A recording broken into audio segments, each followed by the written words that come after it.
Ginkumpirma sa ikaduha nga hostile witness ang prosecution nga gingastos ang Office of the Vice President o OVP ang 125 million pesos nga confidential funds sa sunod lamang sang 11 ka adlaw sang Disyembre 2022. Suno kay OVP Assistant Chief of Staff Lemuel Ortonio para inisa obligations already incurred. Halin pa sang Oktubre, sa impeachment trial kahapon, ginkumpirma sini nga lakip ini sa iya ginsulat sa letter sang OVP bilang sabat sa mga pamangkot sang Commission on Audit o COA parte sa paggamit sa nga mga pondo. Suno sa sulat, ang 125 million pesos gingamit para sa mga galastuhon nga ginplano, ginimplementar, kag ginbayaran sa sulod sang 3-month period o kun halin Oktubre tubtob Disyembre 2022. Ginpahayag ni Ortonio nga ang sulat nakabase lamang sa impormasyon nga ginhatag ni Colonel Raymond Dante La Chica. Si La Chica ang anay nagdumala sang security unit ni Duterte kag ginapahayag nga naging responsable sa pagpatuman sang confidential activities sang amo nga opisina. Dito kag ginsalot man sa pagpamangkot kay Ortonio kung mayara bala sang kung pamahog sa kabuhi sang iya boss nga kinahanglan ubuson ang confidential funds sa sulod sang 11 ka adlaw. Between December 20 and December 31, meron ba kayong narinig na threat of cataclysmic proportion? Ibig sabihin, meron ba kayong narinig na banta na masyadong mapaminsala na kailangan supuin sa loob lamang ng 11 days? Noong December 20 to December 31, 2022. Your Honor, please. Counsel? Question is vague, Your Honor, and no basis also. How can that be vague? Your Honor? I presume it's threat against the Vice President.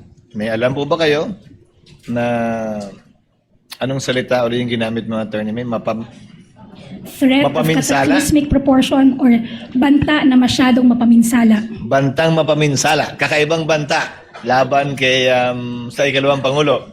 Nung mga panahong yon na malapit sa petsang December 21 to 31. If you know of any. Your Honor, I personally don't know of any information.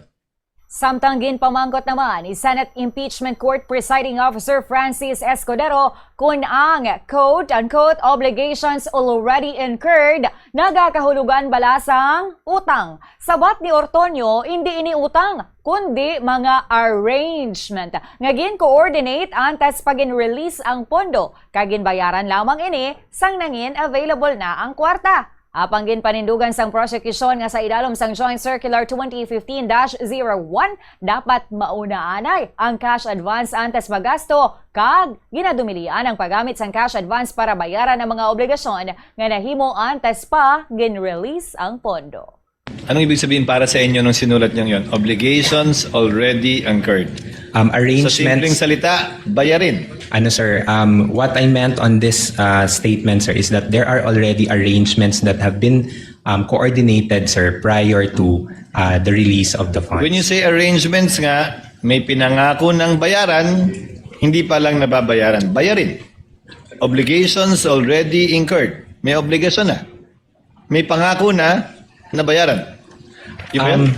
Sir, hindi siya pangako, sir, na bayaran, but meron na siyang mga, how do I explain it, sir? Parang meron ng arrangement, sir, that will be done, and then yung payment, sir, will be once available na siya.